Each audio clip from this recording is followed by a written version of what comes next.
Raj Kesireddy episode నడుస్తూ వస్తుంది. 4 సార్లు సిట్ ఇప్పటికే నోటీసులు ఇవ్వడము, ఆయన ఏదో సాకులు చెప్పడము, ఏదో ఒకసారి మెయిల్స్ పెట్టి నేను ఐటీ వాడిని అయితే నాకేమిటి సంబంధం లెక్కర్తో అని చెప్పడం.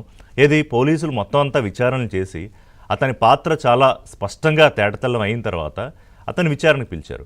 సరే, అతను దొరకట్లేదు. వాళ్ళ తండ్రిని విచారణకు పిలిచారు, వాళ్ళ తల్లిగారు వచ్చారు, వాళ్ళ శ్రీమతి హాస్పిటల్లో డైరెక్టర్గా ఉన్న అక్కడికి, తర్వాత ఐటీ కంపెనీలు సోదరు, ఇవన్నీ జరిగినా కూడా ఆయన ఇక అష్టదిగ్బంధనం అయిపోయింది.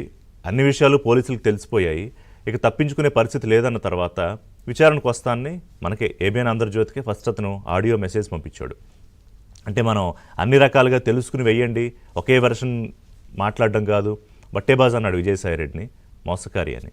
అతను చెప్పిన వెర్షన్ కాదు, నేను చెప్తాను నా వెర్షన్, మొత్తం విజయసాయిరెడ్డి వ్యవహారం అంతా బయట పెడతానని. మరి విచారణలో ఏం చెప్తాడో చూడాలి. కానీ ఇవాళ విచారణకు వస్తానని నమ్మించి చెన్నైకి వెళ్ళి అక్కడి నుంచి ఫారిన్కి వెళ్ళిపోవడానికి ప్రయత్నం చేశాడా?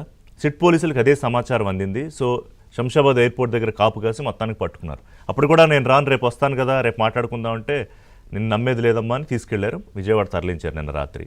ఇవాళ విచారణకు సంబంధించి ఏం చెప్తాడో చూడాలి. ఈ వ్యవహారం అంతా విజయసాయిరెడ్డి ఎప్పుడైతే విచారణలో రాజ్ కేసిరెడ్డి పేరు చెప్పాడో అక్కడి నుంచి కీలకమైన మలుపులు తిరుగుతూ వచ్చింది. అంటే ఇందులో జస్ట్ ఇతను ఒక టూల్ మాత్రమే రాజ్ కేసిరెడ్డి. దీని వెనకాల ఇంకా ఎంతమంది ఉన్నారు అనే పేర్లు మనం విజయసాయిరెడ్డి రెండోసారి విచారణకు వెళ్ళినప్పుడు కొంతమంది పేర్లు చెప్పాడు.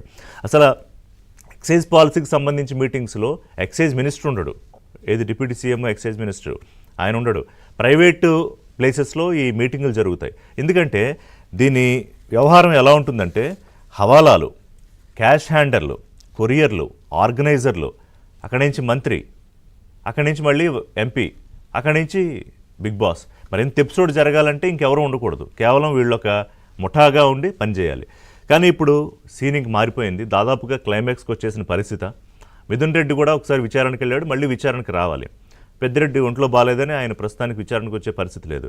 కానీ ఇప్పుడు జరుగుతున్న చర్చ ఏంటంటే విజయసాయిరెడ్డి ఎలా అయితే పేర్లు ఒక్కొక్కటి బయట పెడుతూ వస్తున్నాడో అది ఫేస్ సేవింగ్ కోసమా, లేకపోతే మళ్ళీ పొలిటికల్ అరంగేట్రం కోసమా, జైలుకి వెళ్లకుండా కాపాడుకోవడం కోసమా, కారణం ఏదైనా కావచ్చు, ఏం జరుగుతుందో మనకు తెలియదు.